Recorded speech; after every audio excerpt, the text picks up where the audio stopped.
What are you? What are you for? Like, what on earth do you exist for? Mike Nesbitt says there needs to be two unionist parties, a progressive unionist party and a TUV, and really the DUP needs to split in two.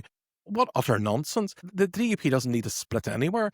The fundamental question the Ulster Unionist Party need to ask is, what are we doing? Why are we here? Why on earth are we still going? What is the point? There is a rump of a few thousand voters, 8-9% of the electorate, who continually vote Ulster Unionists for what reason? Because they're not been given any positive vision. I remember, back about 10, 12 years ago, when Tom Elliott was leader, he couldn't articulate a vision for the party. Reg MP before that couldn't articulate a vision for the party of what they were. I mean, I was in the studio with Robin Swan on the day of the European election when the Ulster Unionist Party lost their seat, Naomi Long gained the European seat at that time. I was in studio on air live with Robin Swan. I said, Robin, what is the difference between your party that you lead and the DUP? And he couldn't answer the question.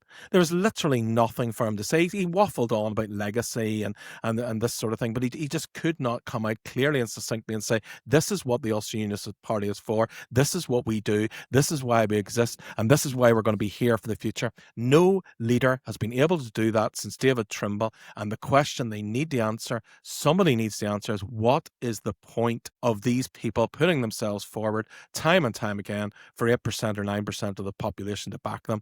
I just don't see any point in the Ulster Unionist Party. Okay, and did the speech give you anything? Was there not any seeds of any ideas in there? I mean, it flows into exactly the same, David. What is the point? We're just turning up year after year after year. Less people are coming. There's less enthusiasm in the room. This is like a patient that's been in a coma for 20 years, and nobody just wants to call it and pull the plug. Either a miracle drug comes along, and people seem to think that's John Burrows, and I think John Burrows has had a great start in 2 months as an MLA. But either someone comes along, gives a jolt to the patient and it comes back to life, or you just switch the machine off. I mean, that's where we're at right now.